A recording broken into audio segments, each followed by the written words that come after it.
राहुल गांधी 100 वर्ष नहीं 1000 वर्ष जिए ताकि कांग्रेस की बर्बादी होती रहे। राहुल गांधी जी खूब लंबी उम्र उनकी हो, स्वस्थ रहें, ऐसे ही डोले वोले दिखाएं। पूरी दुनिया में भारत की बदनामी करने के लिए उनका स्वस्थ रहना जरूरी है। कांग्रेस को अपने गुनाहों की सजा देने के लिए किसी और की जरूरत नहीं है, राहुल गांधी काफी हैं। देखिए, समाजवादी पार्टी को अपना नाम नवाजवादी पार्टी रख लेना चाहिए।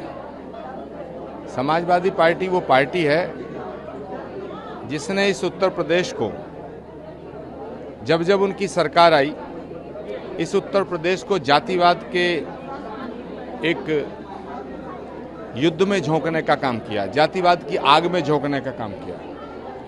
दूसरा, सनातन संस्कृति और सभ्यता पे हमला करने का काम किया।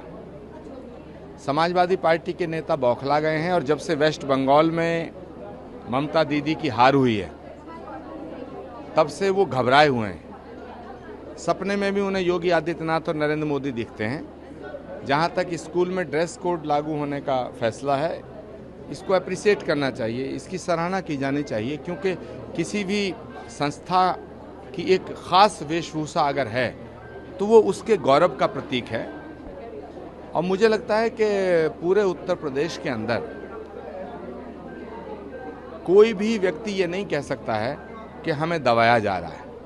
हाँ, समाजवादी पार्टी के नेता जरूर ऐसा मानते हैं कि उन्हें लूट खसोट करने से जो वंचित किया गया है, तो वो जरूर तरह तरह की बातें कर रहे हैं।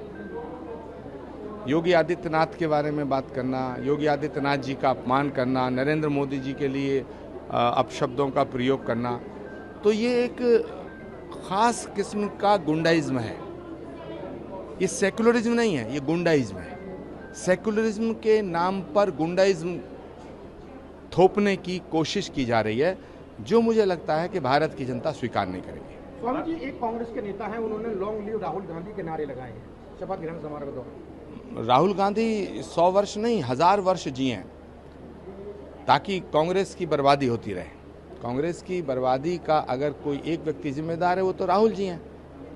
तो राहुल गांधी जी खूब लंबी उम्र उनकी हो, स्वस्थ रहें, ऐसे ही डोले वोले दिखाएं, दंड बैठक लगाएं, जिम जाएं। पूरी दुनिया में भारत की बदनामी करने के लिए उनका स्वस्थ रहना जरूरी है।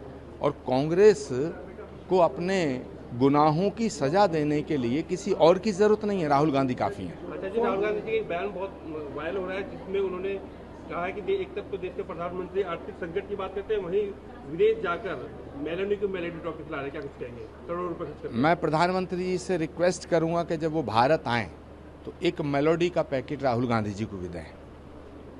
स्वामी जी, अभी एक जो है कॉकरोच पार्टी आ रही है, निशिकांत दुबे ने कहा है कि ये आम आदमी पार्टी की एक साजिश है, उनको फंडिंग दी जा रही है ताकि जैसे जेनजी का प्रोटेस्ट हुआ था नेपाल के अंदर, ऐसी युग हिंदुस्तान में भी लागू किया जाए। देखिए, भारत भावनाओं का देश है, विद्वता का देश है।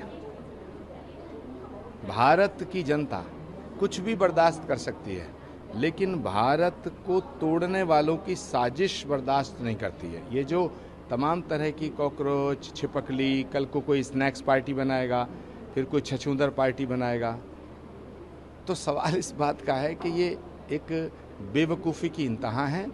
और मैं ऐसा मानता हूँ कि इस देश की जनता बहुत समझदार है, इस तरह की वाहियात बातों पर ध्यान नहीं देगी।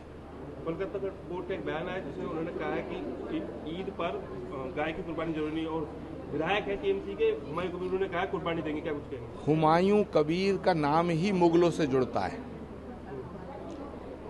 इतिहास गवाह है, बाबर के बेटे का नाम था हुमायूं, और ये हुमायूं कबीर बाबर की भाषा बोल रहे हैं। जो बाबर की भाषा बोलेगा, जो तैमूर लंग की भाषा बोलेगा, जो औरंगजेब की भाषा बोलेगा, उसे भारत में रहने का अधिकार नहीं होना चाहिए।